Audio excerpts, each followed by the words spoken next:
قرآن پاک میں اللہ تعالیٰ نے انبیاء اکرام کے بارے میں، خود نبی کریم علیہ السلام کے بارے میں فرمایا آمن الرسول بما انزل الیہ من ربہ والمؤمنون، کہ رسول کریم صلی اللہ علیہ وسلم ایمان لائے، آمن الرسول، یعنی اسی طرح دیگر انبیاء اکرام ان کے بارے میں فرمایا وہ بھی ایمان لائے، اللہ کے نبی بھی ایمان لائے، اہل ایمان بھی اللہ کریم نے توفیق دی ایمان لائے۔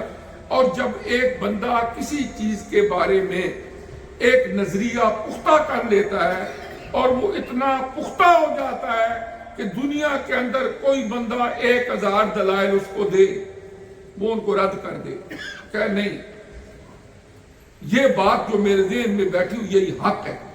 مثلاً ایک میں چھوٹی سی مثال دیتا ہوں، دوپہر کے وقت 12 PM سورج چمک رہا ہے، دھوپ ہے، ایک بندہ آپ کے سامنے 1000 دلیل لے آئے کہ یہ مڈ نائٹ ہے، آپ مان لیں گے؟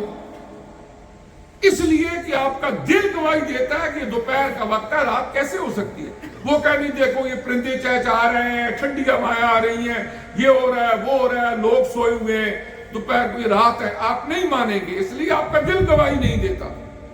اسی طرح جب اللہ ایک ہے، 1000 کوئی دلیل دے، آج کا دور الہاد کا دور ہے، لوگ بے شمار طرح کا سوشل میڈیا کے اوپر اللہ تبارک و تعالیٰ کی ذات کے حوالے سے کہ اللہ کا وجود نہیں ہے، طرح طرح کے اعتراضات کرتے ہیں۔ اب یہ ہے کہ یہ ایمان کو کمزور کرنے والی چیزیں ہیں، اگر بندہ ادھر توجہ دے کہ اس کا اثر قبول کر لے۔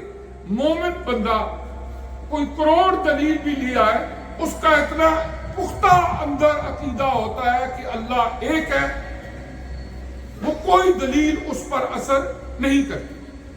اس کے بعد فرمایا کہ جب یہ ایمان اور اس کے ایلیمنٹس کی تکمیل ہوگی، عامل الصالحات، اس کے بعد جو لوگ عمل صالح کرتے ہیں۔ عمل صالح کی تعریف کیا ہے؟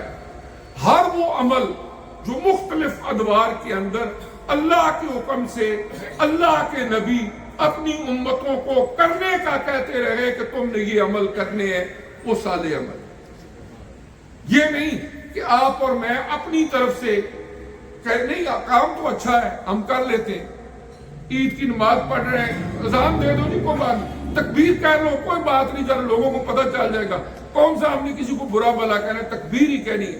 جب اللہ کے نبی نے نہیں بتایا تو پھر عمل صالح یہی ہے کہ تم عید پر نہ تکبیر کہو نہ اذان دو، اور جمعے کو اذان بھی دو، خطبہ بھی پڑھو، تکبیر بھی کہو۔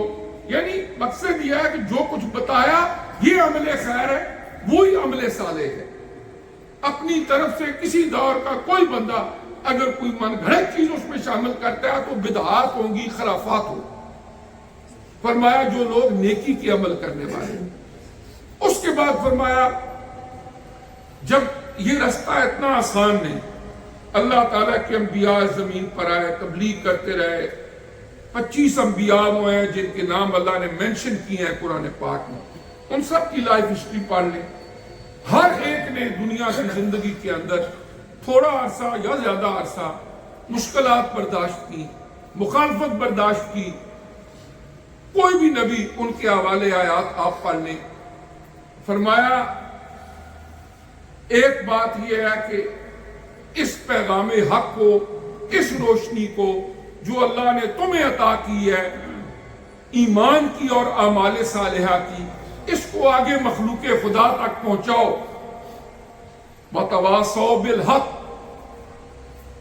پھر فرمایا یہ اتنا آسان کام بھی نہیں، اس رستے میں تمہارے لیے مشکلات آئیں گی، پریشانیاں آئیں گی۔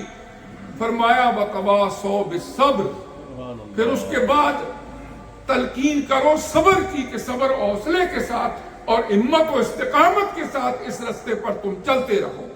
فرمایا جن لوگوں کو یہ 4 وصف اللہ نے عطا کر دیے، وہ ایمان لے آئے، اعمال صالحہ اختیار کیے، تلقین حق کی، اور اس رستے میں آنے والی ہر مشکل کو صبر، حوصلہ اور ہمت کے ساتھ برداشت کرتے ہوئے آگے بڑھتے چلے گئے تا دم آخری۔